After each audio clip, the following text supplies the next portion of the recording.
E aí, pessoal, tudo bem? Bom, para a gente começar a programar em Python, a gente precisa de algumas coisas, né? Então, o Python, por ser uma linguagem interpretada, né, você vai precisar de um interpretador para o seu computador, né? Porque só fazer o código, né, em Python, geralmente a gente salva esse código em uma extensão chamada PY, né? Só fazendo isso, você não vai conseguir executar ele em uma máquina, né? Então você pode escrever um código em Python, salvar ele como PY e ao tentar executar você não vai ter êxito, né? Então você precisa de um interpretador para esse código, tá?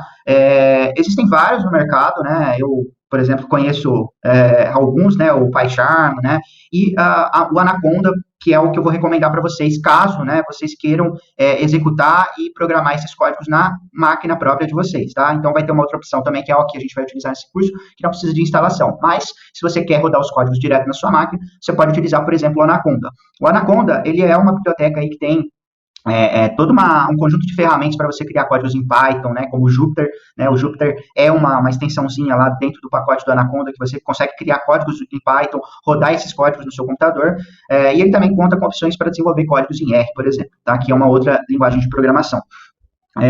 Então, o Anaconda, né, a grande desvantagem aí é que você vai consumir recursos do seu computador, né, como memória RAM, processador, para rodar esses códigos que você vai criar, né. Então, se você tiver uma máquina um pouco mais limitada, talvez não seja tão interessante você rodar esses códigos direto do seu computador, tá? Mas, caso você opte por essa opção, você pode procurar por Anaconda no Google, né, e vir nessa seção de instalar no Windows, né. Então, aqui você baixa o instalador e prossegue aí com a instalação do software no seu computador, tá? É bem simples, mas caso você tenha alguma dúvida, você pode deixar aí na aba de comentários, tá bom? Bom, a outra opção, que é a que a gente vai utilizar no nosso curso, vai ser a opção que a gente roda os códigos, escreve os códigos diretamente do browser, tá? Então, a gente vai consumir recursos de uma máquina virtual do Google, tá? O único requisito aqui é que você tenha uma conta no Google, que eu acho que hoje em dia, né, quase todas as pessoas têm. Então, você tem uma conta lá no Gmail, é gratuito, se você não tiver, você pode criar, tá? E tendo essa conta no Gmail, você vai poder aqui, pesquisando no Google mesmo, né, entrar nesse site chamado Google Colab. Então, como eu disse para vocês, aqui a gente vai tanto programar os nossos códigos, quanto executar esses códigos, consumindo recursos não na nossa máquina, mas de uma máquina virtual, uma máquina disponibilizada aí pelo Google, vamos dizer assim, tá bom? Então, para criar o nosso código, a gente vai entrar nessa página, como eu disse para vocês, provavelmente não vai aparecer nenhuma dessas opções, você vem aqui em novo notebook, tá?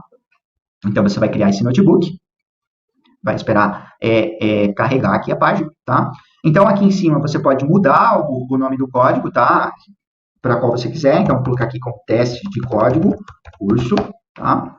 E aqui você também, a gente vai disponibilizar para vocês o código-fonte das aulas, né? Então, você pode vir aqui, baixar aquele arquivo no seu computador e vir aqui e clicar em arquivo, né? E abrir notebook. E aí, abrindo esse notebook, você seleciona aquele arquivo que você baixou e aí você vai ter acesso exatamente ao código-fonte das aulas que a gente vai estar passando aqui para vocês, tá bom? Mas aqui também você pode criar do zero o seu código, né? Então, é bastante legal que no Google Colab você consegue criar live scripts, né? Então, são scripts que você consegue tanto documentar ali informações, como também rodar o próprio código. Isso é bastante legal para que você, primeiro, né, tenha um projeto transparente, então qualquer pessoa sabe ali, lendo o seu documento, o que você fez, quais foram as suas premissas, seus raciocínios, né?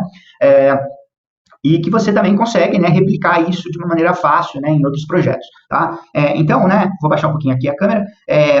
Ao abrir aqui, você vai precisar clicar em conectar para criar, né, para se conectar a essa máquina virtual que eu falei para você, né? Então, ele está conectando aqui, vamos aguardar um pouquinho, tá? Ó, aqui já aparece como conectado. Então, você já tem aqui recursos disponíveis para gerar, né, os códigos, rodar os códigos em Python, né? Então, aqui ele já fala, né, que é um computador Google Compute Engine, né, uma engrenagem do Google aqui, e está rodando Python 3, que é uma versão recente aí do Python, tá? Então, você tem aqui como recursos, né, eu não me lembro exatamente qual é a quantidade de memória RAM, ó, aqui aparece RAM de 12 GB, né, então você tem até 12 GB de RAM para usar, é bastante coisa, e um disco de aproximadamente 107 GB, tá? É um disco um pouco mais simples, mas que para o nosso curso aqui vai ser o suficiente, tá bom?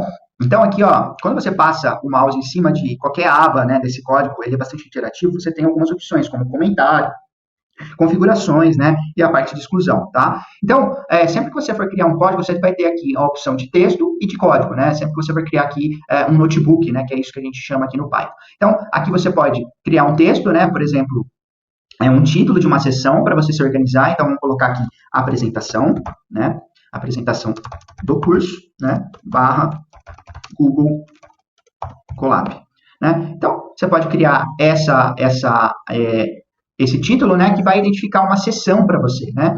E aí, logo abaixo dele, você pode criar os códigos, né? Então, vou colocar aqui como exemplo um texto, nada a ver, né? Não é um código. E aí, o legal aqui, se você resumir isso, você vai ver que todos esses códigos que você gerar aqui embaixo vão estar organizados abaixo dessa sessão, vamos dizer assim, tá bom? Então, vamos fazer uma apresentação rápida do que é o Python e como funciona o Google Colab, né? Então, a gente vai falar um pouquinho mais sobre isso, né? Mas você pode, né, fazer operações matemáticas aqui no Python, né? E é legal que funciona de uma maneira bastante próxima da escrita, né? Então, aqui você, por exemplo, pode fazer uma conta, 1 mais 2, né? E apertar o Ctrl mais Enter, que ele vai executar o código, né? Então, ele executa como sendo 3, né? E aí o legal, né, se você apertar aqui o Ctrl Alt Enter, né, ele vai passar você para uma nova linha de código, né? Ou você pode vir até aqui, né, com o mouse e apertar mais código. Então, ele vai criar uma nova abinha de código, né? E aqui, ó, uma das funções mais utilizadas também é a função print, né? Então, você pode colocar print e pode colocar, por exemplo, olá, né? Olá, meu nome é Cláudio. Essa função print é uma das funções mais utilizadas aí, desde usuários mais simples, como usuários ou iniciantes, né, como usuários mais avançados. Muita gente usa isso aqui para fazer um debug, né, para fazer um teste do código ali, para ver se realmente uma linha está sendo executada, né? Então, ao executar, Ctrl Enter, olá, meu nome é Cláudio, tá? Então, se a gente, vamos criar aqui mais uma linha de código, né? Na verdade é Ctrl MB, tá? O atalho aqui, eu falei Ctrl Alt Enter. E vamos fazer também, explicar um pouquinho da parte de indentação. Então, vou colocar um comentário, colocando, né, jogo da velha, né, ou hashtag. Então, indentação, né. Então, o Python, ele funciona por ser uma linguagem interpretativa, né, diferente do C. Caso você queira executar um código, né, dado uma determinada condição, você só precisa indentar, você não precisa colocar esse código, né, condicional dentro, por exemplo, de colchetes, como funciona lá no C. Então, por exemplo, vamos colocar um exemplo aqui, né? Se uma condição, né? Então vamos lá. Se esta linha é verdade, né?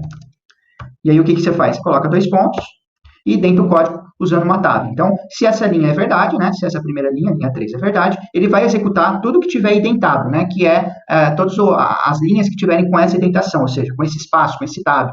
Então, vou colocar aqui, eu sou legal, tá? Eu sou legal. Não estou escrevendo um código em Python, estou apenas explicando o conceito de indentação para vocês, tá? Então, se eu escrever qualquer outra coisa aqui, ele vai executar também, porque ele entende, né? O Python, ele vai lendo linha por linha, ele entende que se essa linha é verdadeira, ele vai executar tudo que tiver nessa hierarquia, vamos dizer assim, né? Então, ou seja, tudo que tiver com a mesma indentação. Eu poderia colocar uma segunda indentação. Então, se eu sou legal, né?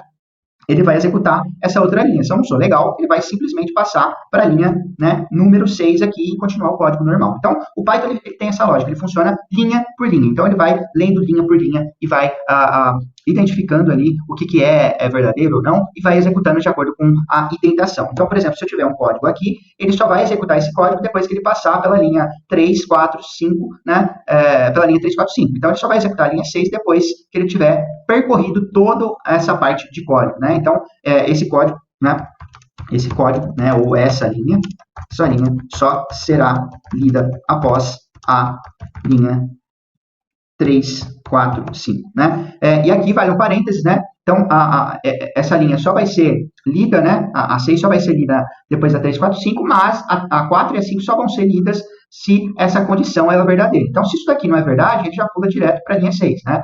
É assim que o Python funciona, né? Então, vamos supor que se essa condição é falsa, ele já vai direto para a linha 6, ele nem lê o que está nessa hierarquia, né? Porque é realmente isso, né? Uma hierarquia. Essa indentação que a gente chama, ela vai hierarquizar, não sei se isso está certo, se a expressão está correta, mas ela vai construir uma hierarquia no seu código, né? E é muito fácil, porque você não precisa ficar se preocupando em abrir parênteses, fechar parênteses e tal. É só você indentar o seu código, ou seja, você dá um tab ali, você já consegue indentar. Então, esse conceito é muito importante para você entender como o programa em Python, né? Talvez esse seja o princípio número 1 para você se dar bem com Python, né? Você entendendo muito bem isso daqui, você consegue programar qualquer coisa, tá?